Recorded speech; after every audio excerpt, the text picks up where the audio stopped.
गोपाल कृष्ण भगवान की जय।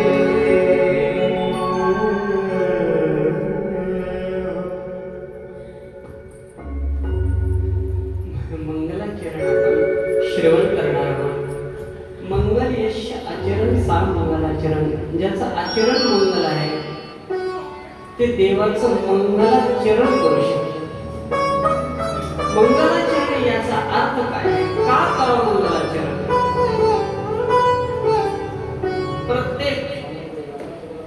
प्रत्येक गोष्टीत सुरुवातीला नमन वंदन पूजन केल्या जातं. जुने लोक काम जरी करायचं असेल तर सुरुवातीला गणपतीचं नाव, स्वयंपाक करताना पहिले भाकरी रोटी चुलीला टाकायचं. झोपेतून उठल्याबरोबर दिवस मंगल जावा म्हणून देवाचं नाव घेतो. काही चहाचं नाव घेतात पण देवाचं नाव घेऊन उठतात. मंगलाचरणाचं कारण आहे की उणीव आहे ती भरून निघाली आणि अपूर्णता झाली असेल तर त्याची पूर्णता व्हावी म्हणून मंगलाचरण. बऱ्याच वेळा सर्वच पूर्णत्वाला जाऊ शकत नाही. 18,000 श्लोक आहेत म्हणून मंगलाचरणाची स्थिती पद्धत साधू संतांनी केली. जसं जगद्गुरु तुकोबारायांनी गात्यामध्ये पहिला अभंग मंगलाचरण आहे. समचरण दृष्टी विटीवरी साजरी तेथे माझी हरिवृत्ती राहा. तसं भागवतामध्ये मंगलाचरण केले. कोणाचं केलं मंगलाचरण? नाव कोणाचं घेतलं नाही, पण या जगाचं जे कारण आहे, उपादान कारण, निमित्त कारण, ते जग पुनर्निर्माण केलं. या सृष्टीचा निर्माता कोण आहे त्याचं वर्णन आहे. जगाचा मालक. कारण फुटवर जागा इकडे तिकडे जाऊ देत नाही. माणसं कोर्टात भांडण करतात पृथ्वीचा कोणतरी मालक असतात. जी कुणाच्याच नावची जागा नाही, जिथं कोणता देश निर्माण आहे ते कोणतरी मालक असलाच पाहिजे. एवढी महागामोलाची जागा कोण रिकामी ठेवल? तसे सृष्टीचा मालक जो आहे, आपण म्हणतो की आपण परिवारात या घराचा मालक मी, या प्रॉपर्टीचा मालक मी आहे, पण शेवटी त्यांनी पूर्वज सोडून गेले म्हणून आपण मालक झालो. आता आपण सोडून गेल्याच्या नंतर आपले पुढचे मालक होते, ते सोडून त्याच्या पुढचे मालक होते आणि सारे संपले की मग भगवान शंकर मालक सर्वांचे. देह काळाचे धन कुबेर. आणि कुबेर कुणाचा सेवक आहे? कुबेर भंडारी महादेवाचा सेवक आहे.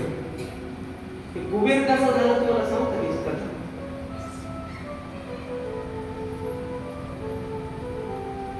एक ब्राह्मण होता. त्यांचा अतिशय विचित्र मुलगा जन्माला आला.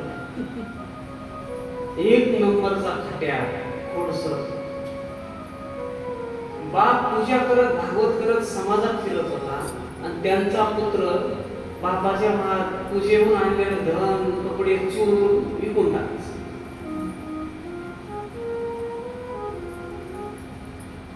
जेव्हा सारच संपत्ती विकली गेली तेव्हा वडिलांनी घराच्या बाहेर काढून दिलं. हाकालून दिला. आता कुठं राहावं म्हणून रानावाना फिरत फिरत एक दिवशी महादेवाच्या मंदिरात गेला. तिथं चोरी करावं, काही खाला भेटते का बाबा? तो खाला भेटते का बाबा म्हणलं तर काही खायला भेटलं नाही. दिसणं गेलं. अंधार पडला होता. होतं काहीतरी निवड वगैरे असतील पण अंधार पडला. त्याने काय केलं? अंधारामध्ये आपलं दिसत नाही म्हणून त्याने शर्ट काढलं आणि त्याला दिव्याला लावून बाहेर एक दिवा चालू होता. फक्त देवी जाय आता आणि त्याला शर्ट लावून शर्टाचा जाळ केला आणि ते महादेवाच्या तिथे म्हणून वाटलं. महादेवाने विचार केला, मनुष्यात उजेड कोण केला वाटलं? ते पुढे ना काय पिंडीतूनच शंकरजीने डोळे उघडून पाहिलं तर समोर चोर. आता प्रसन्न झालेले महादेव वापस कसे जाते? ते माणसं थोडीच आहेत. भगवान शंकर प्रसन्न झाले. म्हणले, बाळा तू माझ्या मंदिरात दिवा लावला सांगते स्वतःच शर्ट फाडून स्वतःचं शरीर जाळून दिवा लावला, मी प्रसन्न आहे तुझ्यावर, पुढच्या जन्मात तू राजा होशील. कालांतराने तो मेला आणि पुढे राजा झाला. मग राजा झाला की आणि राजाची जेवढी संपत्ती होती तेवढी विकून टाकली, त्याला दिवेच लावले चौक. आता जिथं जिथं महादेवाच्या मध्ये टिकमाळी आहेत की नाही त्याचाच पाहतो. तिथून ती पद्धत त्यांनी दिवे लावायची पद्धत सुरू केली. देव म्हणले एक दिवा लावला होता तुला मी राजा केलं, तू साऱ्या माझ्या शिव मंदिरात टेकमाळीच केल्यास मी तुला आता काय करेल, साऱ्या ब्रह्मांडाचा या साऱ्या पृथ्वीचा धनाचा मालकच तुला करतो. तो जरा कुबेर भांडार, स्वराचा जर कुबेर भांडारी होत असेल, एक दिवा लावल्यामुळे. म्हणून माणसानं आयुष्यात चांगले दिवे लावायचे. देवाच्या दारात दिवा लावला पाहिजे, नंददीप लावली पाहिजे.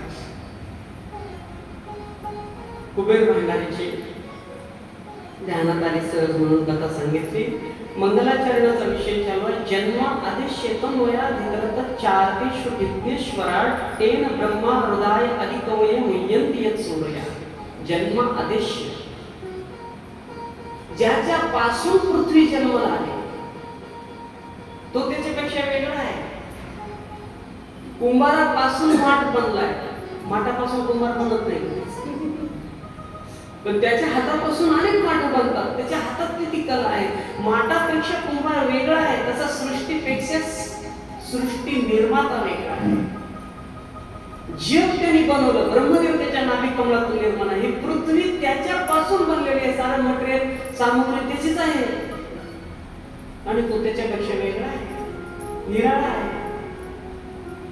आणि असा जगाचा पिता, त्याला समजवण्याचं किंवा त्याला कोण आहे हे समजून घेण्यासाठी मुह्यन्ति यत् सूर्या, ब्रह्मदेवाने हजारो वर्ष पाण्यामध्ये उडी मारली आणि कुठून माझा जन्म झाला त्या कमळाच्या टेटाला शोधत गेले. हजारो वर्ष पाण्यात शिरले पण अंत लागला नाही. शेवटी थकून वर आले तेव्हा मधून दोन बुडबुड्या बाहेर आल्या. तप तप शब्दाचा उच्चार झाला. तप करा असा मी कळत नाही, उघड्या डोळ्याला दिसत नाही. तेजवारी मृदाम यथा विनिमयो, त्याच्यापासून हे तेज आहे. सूर्य तरी कुणाच्या तरी दुसऱ्या तेजावर चमकत असतो. स्वयं प्रकाशित सूर्यनारायण नाही, त्यांनाही कुणाकडून तरी दुसरा प्रकाश घ्यावा लागतो. म्हणून जो स्वतः प्रकाशमान आहे, ज्याला आकार नाही, ज्याला उकार नाही, ज्याला मोह नाही, ज्याला ममता नाही, ज्याला आपलं कोणी नाही, ज्याला परत नाही, ज्याला आई नाही कोणी, ज्याला बाप नाही कधी, कारण तोच जगाचा मायबाप आहे, विश्वाचा जनित आहे. तुकोबर आहे का अभंगात सांगतात बघा, आम्हा घरी एक गाय उगत आहे, पानानं समायत्री भळून, रंग तो सावळा नाव शारंगारा, हिंड तशी वसुंधरा. तुकोबर आहे पांडुरंगाचं वर्णन करतात. धामना स्वयं सदा विरस्त पूर्वकम सत्यम परम धीमहि. महाराज त्यांचं ध्यान केल्याशिवाय ते भेटत नाही आणि ध्यान करण्यासाठी सत्यम परम धीमहि, त्या परम सत्याचं आम्ही ध्यान करतो. पुढं धर्म प्रोचित कैतोत्र परमो निर्मस्सराणां सतां वेद्यं वास्तव मत्र वस्तु शिवदं तापत्रयो योन्यूलम्. धर्म प्रोचित, धर्माचं आचरण करायला सांगितलं. निर्मत्सराणा, मात्सर्य रहित धर्म आहे. दुसऱ्याचा द्वेष करून कोणता धर्म सिद्ध होत नाही. मात्सर्य रहित धर्माचं पालन करायला सांगितलं. असं केल्याच्या नंतर शिवदम म्हणजे कल्याण झाल्याशिवाय राहत नाही.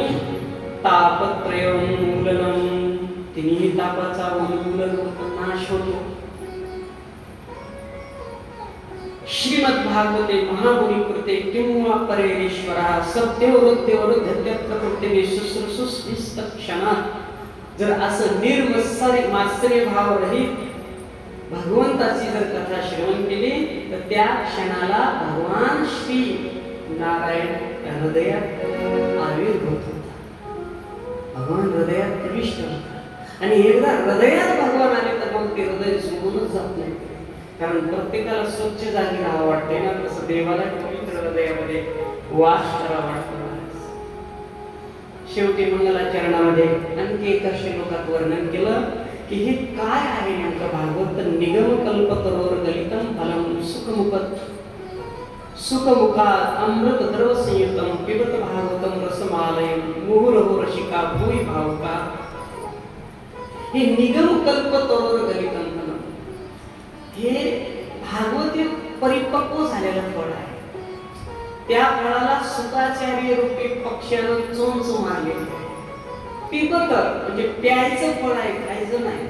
अरे प्यायचं फळ किती अवघड आहे बघा. प्यायचं फळ आहे महाराज. किती प्यायचं? रसमालय. आलय म्हणजे मोक्षापर्यंत सतत प्यायचं. कारण या फळाला दोन माणसं पिऊ शकतात. मुहुरहो रसिका भूई भावुका. रसिक आणि भावुक, जे भाविक आहेत आणि जे रसिक आहेत, त्या दोघांनी हे फळ पिता येतं. मला तिसऱ्याला फळ पिता येत नाही, कारण तिसऱ्याला फळच कळत नाही.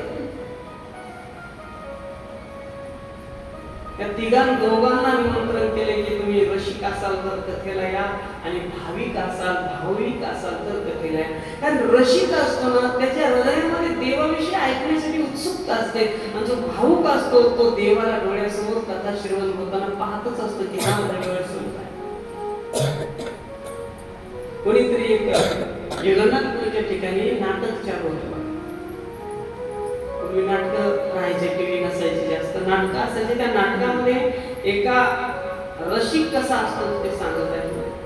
एका साधकाला, एका सामान्य ब्राह्मणाला, दुबळ्या पतळ्या ब्राह्मणाला नरसिंह केला आणि समोर केला प्रल्हाद, ते केला हिरण्यकश्यप.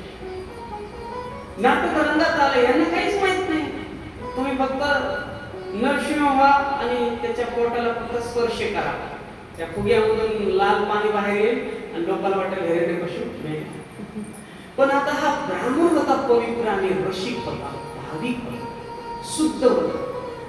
जेव्हा भयानक असणाऱ्या त्या नाटकामध्ये वेगवेगळे वाद्य वाजायला लागले, त्याच्यामध्ये हिरण्यकश्यप आला आणि त्यांनी भक्त प्रल्हाद झालेला जो नाटकाचं लेखू होतं त्याच्या केसाला पकडलं, मानाला धरून आपटलं खाली, मारायला सुरुवात केली. कुठं आहे तुझा देव, कुठं आहे तुझा देव. याला प्लॅस्टिकच्या खांबामध्ये उभा केलं होतं यांना, आणि आतमध्ये आहे म्हणून ह्या ब्रह्मात आहे का तुझा नारायण, हा आहे म्हणल्याबरोबर त्यांनी काय केलं, त्या खांबाला लाथ मारली. आतमध्ये नरसिंहाचं जप करत बसले, उभा टाकले. त्यांना सांगितलं होतं नाटकात असं. पण भानगड अशी झाली की आतमध्ये साक्षात नरसिंह सांगत बसले. ते लाथ मारायच्या अगोदर ते प्लॅस्टिकचे खांब फोडून काढले त्यांनी. एवढा आवेश झाला त्यांच्या अंगात की रसिक कसा असतो सांगत आहे की त्यांनी पकडलं त्या समोरच्या व्यक्तीला, जो हिरण्यकश्यप झालाय, आणि त्याला खरंच फाडून टाकलं. बघणारला नाटकच वाटू लागलं, पण माणूस मेला. किती वेळच शांत होत नाही. शेवटी तिथल्या काही ब्राह्मण लोकांनी त्याला प्रल्हाद केलं होतं, म्हणजे त्याला त्याच्या ते प्रल्हाद जेव्हा खरंच फाडलं तेव्हा प्रल्हाद गेला पळून. प्रल्हाद कसा आहे, प्रल्हादाने गाठलं घर. लोक म्हणजे त्यांना प्रल्हादाला आणल्याशिवाय आता हे नरसिंह शांत होत नाही, नाही आणखी 10-5 माणसं मारल्याशिवाय राहत नाही. महाराज लोक पळतच गेले त्या प्रल्हादाला उचलून आणून म्हणला मला मारून टाकते, ते नाटक आहे, खरंच व्हायला लागले. त्यांनी सांगितलं असं नाही काही होणार, तुला मारणार नाही. नाटकातला देव खरंच आविर्भाव झाला असेल तर तुझ्याशिवाय देव शांत होऊ शकतो. ते लेकरू थरथर कापू लागलं. आता ते काही प्रल्हाद आहे का काय, असा तो नाटकातला प्रल्हाद. पण जेव्हा खरोखर त्या प्रल्हादाला पाहिलं तेव्हा हा पंडित ब्राह्मण नरसिंहाचा आविष्कार झाला होता शरीरामध्ये. मला शांत झाले त्या प्रल्हादाला मिठी मारली, डोळ्यातून पाणी वाहत. गोष्ट राजापर्यंत गेली. राजाने सांगितलं पहिली दुश्मनी असल्यामुळे यांनी मारला असा, त्याला चान्स टाका मारून. ते म्हणले मारला असता, म्हणले माणूस तलवारीने मरण हाताने कसा पाडला. मग म्हणले देवाचा आविष्कार झाला. काय त्या ब्राह्मणाला विचारलं, मला काय माहित नाही, मी साधा भोळा माणूस आहे, मी पुजारी आहे, माझ्यात काय झालं, देव आला काय झालं मला कळालंच नाही. असं का तुझ्या देव आला का, बरं म्हणजे चला उद्या दुसरं नाटक करा, कोणतं देव येते का बघू, ह्याला काय करा, दशरथ करा. आणि राम, लक्ष्मण आणि सीता दशरथाचं पारण त्याच ब्राह्मणाला दिलं. राम लक्ष्मण सीता बनवले. राज्याभिषेकाची तयारी चालू होती. काही धावतच आली. दशरथाला म्हणले आत्ताच्या आता मला दिलेले 3 वर पाहिजे. पहिल्या वरामध्ये रामाला वनवासाला पाठवा. दुसऱ्या वरात भरताला गादीवर बसवा.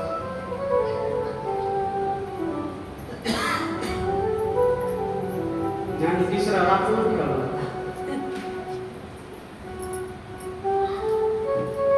मग नाटकातला दशरथ आहे. रडू लागले ते काही माझा प्राण नाथ पण रामाला वनवासाला कशाला. भरताला गादीवर बसव ठीक आहे, पण रामाला वनवास कशासाठी. ऐकत नाही. काही नाटक झाला आणि राम वनवासाला. डोक्यावरला सोन्याचा मुकुट काढला, त्याला जटा बनवली, त्याच्या अंगावरले वस्त्र काढले, वल्क गुंडाळले दशरथासमोर. आणि मग नाटकातला दशरथ तेव्हा आविर्भाव झाला दशरथांचा. रडायला लागले राम राम राम म्हणत. जसे राम प्रभू रस्त्याला निघाली रथात बसले. नाटकातच चाललंय. 6 वेळा राम राम राम म्हणत त्यांनी खरंच प्राण सोडले. त्याला म्हणतात रसिक भाव. राम राम राम राम म्हणत रामाला कैकेयीकडे पाहू लागले. माझा प्राण कंठात आला. आडव त्याला, आडव त्याला, आडव. सांगा त्या सारख्याला सांगा. नेहून राम प्रभू. सीता नाजूक आहे, राम नाजूक आहे, माझा लक्ष्मण कवळा आहे. माझ्या रामाच्या पायाला किती त्रास होईल. 14 वर्षे वनवास कसा सोसतील, कसा भोगतील. आई कैकेयी तुला हात जोडतो, माझा प्राण घे. पण कैकेयी ऐकत नव्हती. व्रत जात होता. सुमंत प्रधान सोडायला जात होते. सुमंत प्रधान झालेल्या माणसाला मात्र माहित होतं की आता हे ब्राह्मण वाचत नाही. रथ जसा नाटकातलाच रथ त्या पडद्याच्या पलीकडे गेला आणि लगेच सोडला. जगन्नाथपुरीत आज त्या ब्राह्मणाचं पण मंदिर आहे, ज्याने देवाचा आविर्भाव झाला. रसिक असलं की देव हृदयात प्रवेश करतात. मला हे सांगायचे म्हणून शुकाचार्याने दोघांना बोलवलं. मुहुर्हो रसिका भूई भावुका. रसिकांनी या आणि भावुकांनी या. नैमिषारण्यामध्ये कथेला प्रारंभ झालेला आहे. सुत शोनाखाली ऋषी कथा सांगायला सूत महाराज बसले. 88,000 ऋषी समोर कथा ऐकायला बसले. 88,000 ऋषी. एवढा मोठा भव्य मंडप आहे. अखंड हजारो वर्षापासून चालत असलेले हे भागवत कथेची शृंखला. आणि त्याच्यामध्ये सूत महाराज स्वतः इतिहास पुराणाची कथा सांगत आहे. आणि सूत महाराजांनी आपल्या गुरूंचं वंदन केलेलं आहे.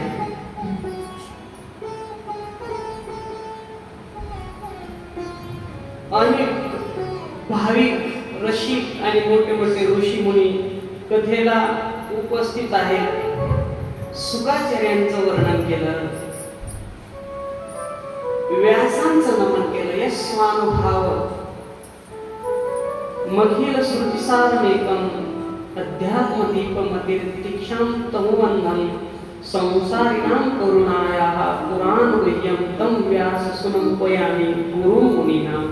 व्यासांचं वर्णन केलं. व्यास यस्वानुभाव स्वतःचा अनुभव व्यासाने दिलाय. जसं तुकोबाराने गाता स्वतःचा अनुभव तुकोबाराने येतात ना, तसं व्यासानेही आपल्या जीवनात स्वतःचा अनुभव जगाकडे प्रगट केलाय.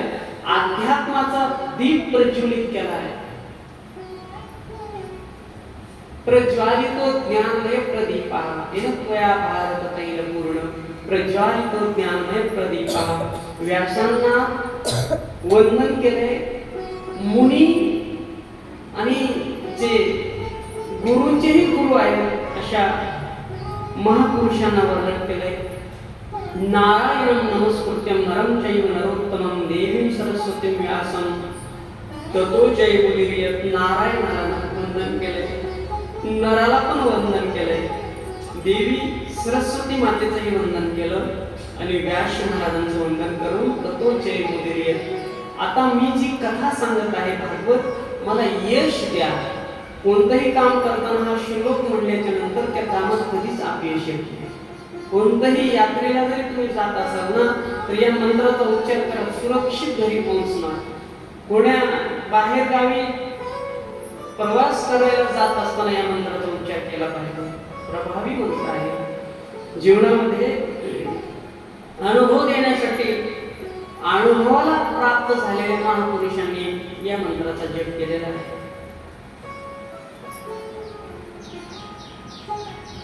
भगवंताचे असंख्य अवतार, भगवंताचे असंख्य रूप, असंख्य गुणांचं वर्णन करत असताना भगवान श्री सुखाचार्यांचा वर्णन करून झाल्याच्या नंतर सूत महाराज शौनकाद ऋषींना देवाच्या मधुर कथेविषयी सांगतात की भागवत कथा ही मोक्ष प्रदान करणारी कथा आहे. देवाच्या अवताराचं, रूपाचं, गुणाचं वर्णन आहे. 24 प्रकारचे अवतार देवाचे इथं प्रकट केलेले आहेत. सूत महाराजांनी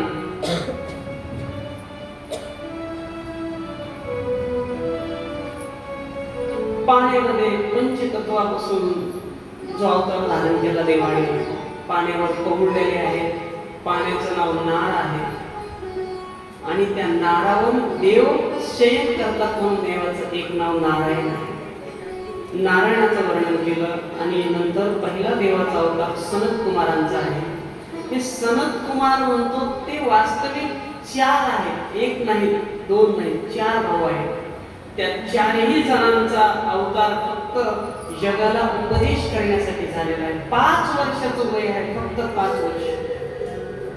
त्या 5 वर्षाच्या नंतर ते 6 वर्षाचे कधी झाले नाही. आणि सर्वात पूर्वजांचे पूर्वज ते आहे. पृथ्वीवर पहिल्या सुरू ब्रह्मांडात त्यांचा जन्म झाला. 5 वर्ष वय. 4 भाऊ आहेत, छोटे छोटे छोटे, अतिशय तेजपुंज आहेत आणि ते 4ही भाऊ सोबतच राहतात. संन्यासी आहे, वैराग्य. हरिशरणम हरिशरणम या मंत्राचा अखंड जप करत राहतात. सनत कुमारांनी अवतार धारण केला आणि अवतार धारण करून ब्रह्मचर्याचं पालन केलं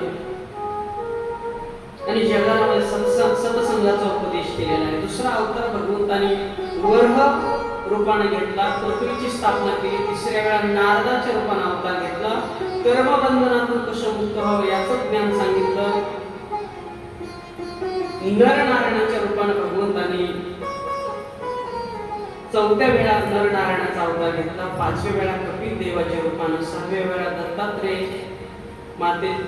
भगवंताच्या रूपाने, 7व्या वेळी यज्ञरूप, 8वा ऋषभ, 9वा पृथु भगवान, 10वा मत्स्य अवतार, 11वा कश्य अवतार, धन्वंतरी 12वा, मोहिनी 13वा, नरसिंह 14वा, 15वा वामन, 16वा परशुराम, 17वा व्यास, 18वा राम अवतार, 19 आणि 20व्या अवतार श्रीकृष्ण बलराम, बुद्ध अवतार भगवंताचा 21वा, 22वा भगवंताचा अवतार होणार आहे. विष्णुयश नावाच्या ब्राह्मणाच्या घरी कल्की रूपाने भगवान पांढऱ्या घोड्यावर बसून येणार आहे आणि पांढऱ्या घोड्यावर बसून येऊन भगवान सर्वांना उपदेश करून धर्माची स्थापना करणार आहे. हंस आणि मणिग्रीव हे 2 अवतार धारण केल्याच्या नंतर भगवंताचे 24 अवतार होते. आपण अशा अवताराची कथा श्रवण केली. 2 मिनिट भजन घेऊ आणि पुढं देवाचे चरित्र पाहू.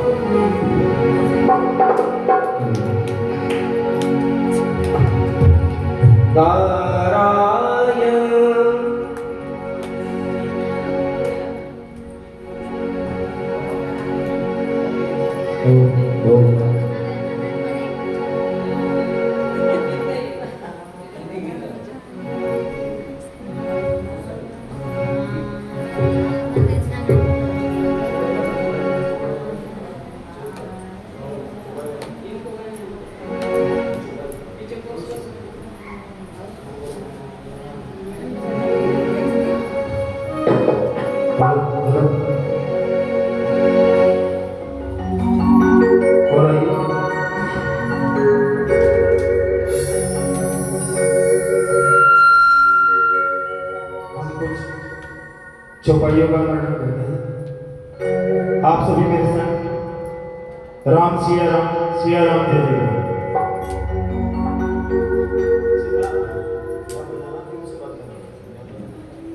Thank you.